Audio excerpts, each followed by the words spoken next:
नमस्कार दोस्तों, आप सभी का स्वागत है आपके अपने चैनल जॉब जॉय में। तो दोस्तों, इस वीडियो में हम बात करने वाले हैं एसएससी एग्जाम्स 2025 से जुड़ी एक बहुत ज़्यादा इंपॉर्टेंट अपडेट के बारे में। तो दोस्तों, ये सभी कैंडिडेट्स के लिए बहुत ज़्यादा इंपॉर्टेंट होने वाली है। चाहे आप फ्रेशर कैंडिडेट हो, चाहे आप रिपीटर कैंडिडेट हो, तो आपके लिए बहुत ही इंपॉर्टेंट अपडेट ये होने वाली है।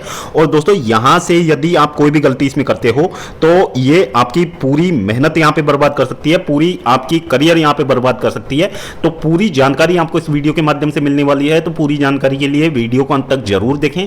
और अगर इससे पहले आप हमारे चैनल पर पहली बार विजिट कर रहे हो तो सभी सरकारी भर्तियों की लेटेस्ट और ऑथेंटिक अपडेट्स पाने के लिए चैनल को जरूर सब्सक्राइब करें, साथ ही बेल आइकन को भी प्रेस कर लें, जिससे कि आने वाली वीडियोस की नोटिफिकेशन आपको समय पर मिलती रहे।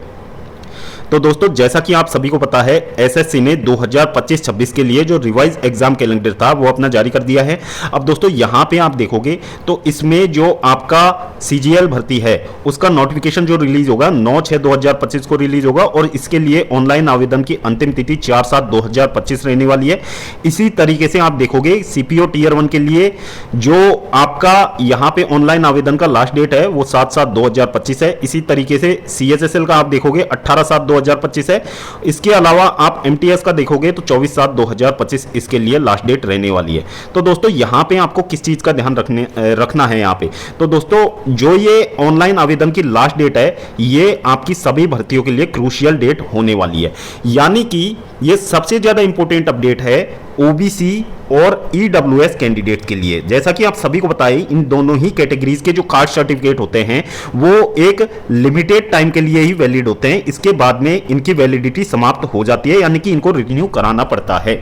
तो यहां पे सीजीएल भर्ती 2024 में भी कुछ ऐसे मामले निकल के सामने आए हैं जिनमें कि कैंडिडेट्स का जो कास्ट सर्टिफिकेट है जो पिछले फाइनेंशियल ईयर तक ही वैलिड था, लेकिन अब न्यू फाइनेंशियल ईयर में उन्होंने नया नहीं बनवाया था, तो उस वजह से उन कैंडिडेट्स का कैंडिडेचर वहां पे रद्द कर दिया है। यानी कि सेलेक्ट होने के बाद भी उनको जॉब नहीं मिलेगी, उनका कैंडिडेचर पूरी तरीके से रद्द कर दिया एसएससी ने। तो यहां पे आपको इस चीज से बचना है।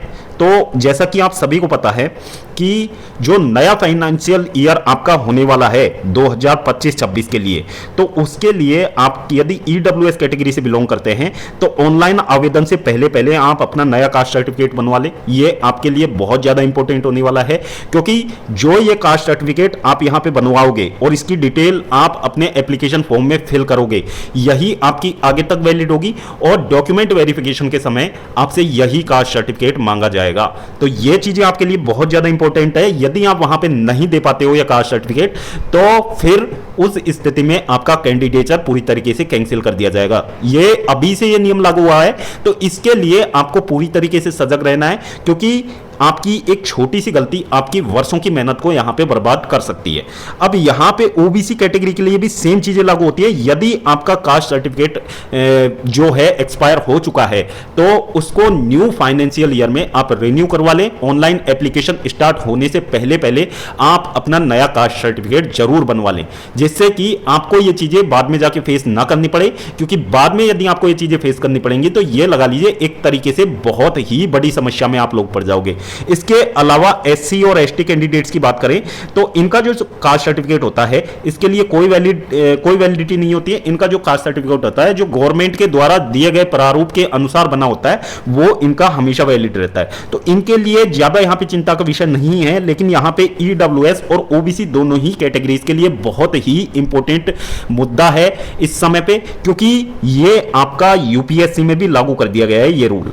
यूपीएससी में भी यदि कैंडिडेट्स का जो कास्ट सर्टिफिकेट है डॉक्यूमेंट वेरिफिकेशन के समय यदि वो एक्सपायर हो चुका है तो उस स्थिति में उनका कैंडिडेचर वहां पे कैंसिल कर दिया जाएगा। ये चीजें आपको निश्चित रूप से ध्यान रखना है, क्योंकि यहां पे सीजीएल 2024 में तो चलो एक बार को ये मान भी लिया जाए, क्योंकि ये पहली बार ये चीजें हो रही हैं और नोटिस में ऐसा कुछ मेंशन नहीं किया गया है, तो उन कैंडिडेट्स को शायद कोर्ट के एक दो बार चक्कर लगाने से राहत मिल जाए। लेकिन सीजीएल 2025 में यदि ये चीजें होती हैं तो दोस्तों इसमें फिर आप कोर्ट में भी जाओगे तो कोर्ट का भी फैसला मामला एसएससी के पक्ष में आएगा कि एसएससी ने जब यह रूल लागू किया था तब आपने गलती क्यों की, तो उसमें पूरी तरीके से आप ही दोषी पाए जाओगे। तो इसलिए ऐसी गलतियां करने से आप लोगों को बचना है और आपको जल्द से जल्द नए फाइनेंशियल ईयर में आपका जो कास्ट सर्टिफिकेट है वो आपको बनवा लेना है। यह बहुत ही ज्यादा इंपॉर्टेंट न्यूज थी सभी कैंडिडेट्स के लिए। तो दोस्तों ये काम आप जरूर से जरूर कर ले, जिससे कि आपकी जो साल भर की मेहनत, जाने कितने सालों से आप तैयारी कर रहे होंगे, तो वो बर्बाद ना हो।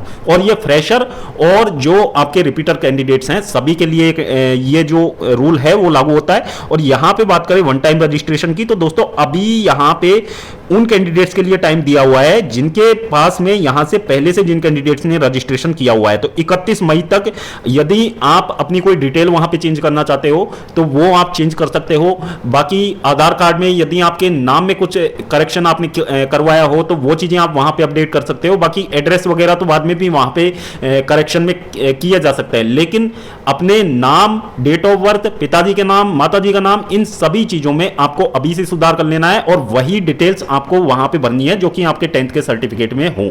तो ये चीजें आपको करनी है। बाकी यहां पे जो फ्रेशर कैंडिडेट्स हैं जो नए सिरे से यहां पे रजिस्ट्रेशन करेंगे उनके लिए वन टाइम रजिस्ट्रेशन आपका 2 जून से स्टार्ट होगा।